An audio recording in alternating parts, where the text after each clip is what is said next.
अच्छा, तो अभी तक हमने इलेक्ट्रोस्टैटिक्स के बारे में पढ़ा था। इलेक्ट्रोस्टैटिक किस तरीके की ब्रांच होती है, यानी कि वो ब्रांच फिजिक्स की जहाँ पर हम लोग बात करते हैं चार्जेस इन रेस्ट के बारे में। ठीक है, चार्जेस दो तरीके के होते हैं, electron proton. Same charges repel करते हैं, अनलाइक चार्जेस या फिर डिफरेंट ऑपोजिट चार्जेस आप एक दूसरे को अट्रैक्ट करते हैं। बॉडी के ऊपर पॉजिटिव चार्ज आता है, वो इलेक्ट्रॉन की वजह से आता है। बॉडी के ऊपर नेगेटिव चार्ज आता है, वो भी इलेक्ट्रॉन की वजह से आता है। इलेक्ट्रॉन का एक्सेस होना पॉजिटिव चार्ज, इलेक्ट्रॉन का डेफिशिएंसी होना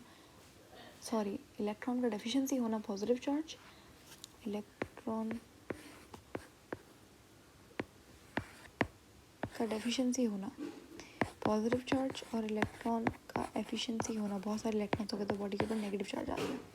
तो ये हम लोग सारी चीज़ें हम पहले से डिस्कस कर चुके हैं। आज हम लोग बात करेंगे इलेक्ट्रोस्टैटिक फोर्स के बारे में और इंट्रोडक्शन ऑफ द चैप्टर, जो कि यहाँ पे लिखा हुआ है। In the early days, the early Greek philosophers have studied the physics of electrostatic by performing an activity. अच्छा, पहले ज़माने में कुछ ग्रीक फिलोसोफर्स थे जिन्होंने इलेक्ट्रोस्टैटिक का फिनोमेना कुछ इस तरीके से समझा था कि उन्होंने एक एम्बर लिया। एम्बर इज़ अ स्टोन, ठीक है, और उसे सिल्क के ऊपर, silk is a type of cloth, और वूल के ऊपर रब किया। ठीक है, और फिर वो लोग कुछ डस्ट पार्टिकल्स उसके करीब लाए।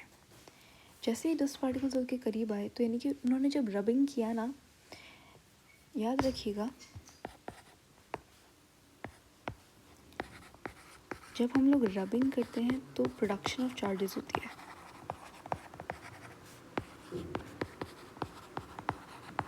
ठीक है, चार्ज प्रोड्यूस होता है 3 तरीक़ों से, मेनली कंडक्शन से, इंडक्शन से। कंडक्शन यानी कि आप इन कांटेक्ट एक बॉडी से दूसरी बॉडी के अंदर चार्जेस ट्रांसफ़र कर रहे हो। इंडक्शन यानी कि कोई कांटेक्ट नहीं है बॉडी के दरम्यान में, लेकिन फिर भी चार्जेस ट्रांसफ़र हो रहे हैं। रबिंग के अंदर क्या होता है, फ्रिक्शन प्रोड्यूस होती है जिससे चार्जेस प्रोड्यूस होता है। तो यहाँ पे कह रहे हैं कि एक पत्थर लिया, उसको रब किया सिल्क के ऊपर और वूल के ऊपर। जैसे डस्ट पार्टिकल्स उसके सामने आया है तो वो डस्ट पार्टिकल्स स्टिक हो गए एम्बर पत्थर के ऊपर। अब इसका सा मैं एक बहुत बेसिक सा एग्जाम्पल देती हूँ आपको। आप कोम लीजिए, उस कोम को अपने बालों पे रब कीजिए, उसके बाद कुछ पेपर पार्टिकल्स उस कोम के नज़दीक लाइए, तो क्या होगा, वो पेपर पार्टिकल्स उस कोम में अट्रैक्ट होंगे उस कोम से। तो ऐसा क्या था उसमें इलेक्ट्रोस्टैटिक चार्ज था।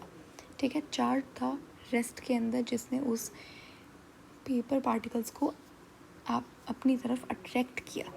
ठीक है, तो यहाँ पे चार्जेस का रोल है। तो ये जो अट्रैक्शन है किसके दरम्यान में, डस्ट पार्टिकल्स और एम्बर के दरम्यान में, यानी कि समझ लीजिए कोम और पेपर पार्टिकल्स के दरम्यान में, ये आप करके देख सकते हो। तो इसे हम लोग बोलते हैं इलेक्ट्रोस्टैटिक फोर्स।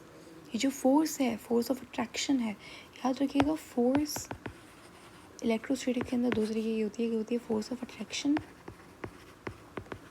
एक होती है force of repulsion. Force of attraction होती है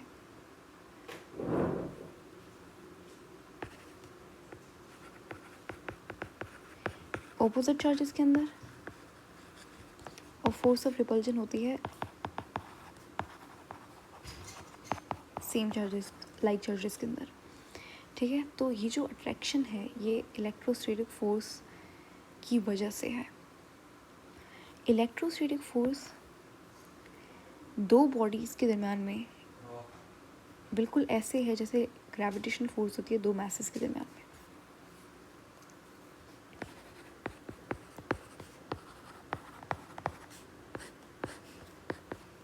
दो मैसेस के दरम्यान में हमेशा फोर्स ऑफ अट्रैक्शन होती है, याद रखिएगा, कभी भी फोर्स ऑफ रिपल्जन नहीं होगी।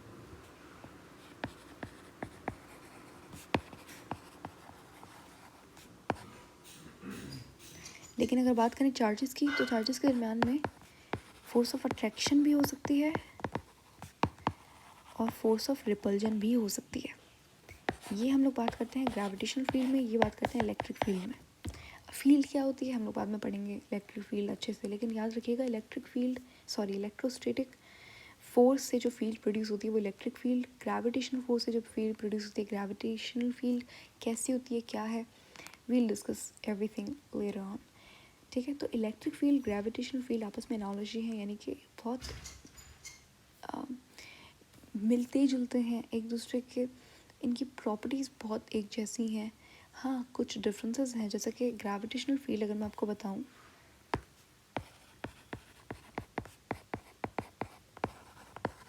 ग्रेविटेशनल फील्ड कैसी होती है, स्ट्रॉन्ग होती है या वीक होती है? याद रखिएगा, ग्रेविटेशनल फील्ड वीक होती है जबकि इलेक्ट्रिक फील्ड स्ट्रॉन्ग होती है। ग्रेविटेशनल फील्ड जो है वो अट्रैक्टिव होती है हमेशा, जबकि इलेक्ट्रिक फील्ड जो है वो अट्रैक्टिव भी होती है और रिपल्सिव भी होती है। या तो अट्रैक्टिव होगी या तो रिपल्सिव होगी, दोनों में एक होगी, ठीक है। ग्रेविटेशनल फील्ड जो है वो लॉन्ग रेंज है, ठीक है, अर्थ के सेंटर से लेके अर्थ के सरफेस तक, ठीक है। यानी कि रेडियस ऑफ द अर्थ कितना है, radius of the earth 6 multiply by 24 meter, sorry 6 meters, ये रेडियस है अर्थ का, यानी कि इतनी ज़्यादा उसकी रेंज है, ठीक है। जबकि अगर आप इलेक्ट्रिक फील्ड को देखो, ये शॉर्ट रेंज है, प्रोटॉन है उसके बस इधर इसकी फील्ड होगी, जैसे दूर जाओगे बहुत कम होती जाएगी फील्ड, और एक थोड़ा सा और मतलब यहाँ पे जाओगे इलेक्ट्रिक फील्ड ख़त्म हो गई, है ना। तो शॉर्ट रेंज है, ठीक है। उसके बाद दो तरीके के चार्जेस होते हैं, एक होता है दो तरीके के चार्ज ऑब्जेक्ट्स होते हैं, एक होता है अट्रैक्टिव और एक होता है रिपल्सिव, ठीक है। इन दोनों में दरम्यान में जो फोर्स होती है वो होती है electrostatic force. For example electron proton, आपसे पूछ सकते हैं इलेक्ट्रॉन प्रोटॉन के दरम्यान में कौन सी फोर्स होती है, तो वो होती है इलेक्ट्रोस्टैटिक फोर्स या फिर बाइंडिंग फोर्स। न्यूक्लियस के अंदर जो प्रोटॉन और न्यूट्रॉन पड़ा हुआ है उसके दरम्यान में कौन सी फोर्स होती है, न्यूक्लियर फोर्स।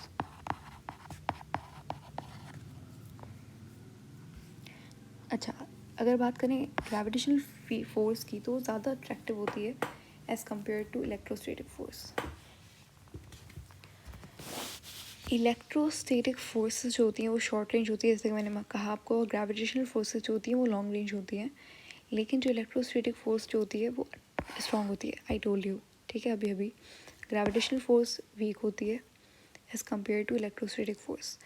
जो ऑब्जेक्ट्स हैविंग सेम, जो ऐसे ऑब्जेक्ट जिनके पास सेम चार्जेस होते हैं, पॉजिटिव आपस में रिपेल करेंगे, और ऐसे बॉडीज जिनके ऊपर अपोजिट चार्ज होगा, एक के ऊपर पॉजिटिव एक के ऊपर नेगेटिव, तो वो एक दूसरे को क्या करेंगी, अट्रैक्ट करेंगी।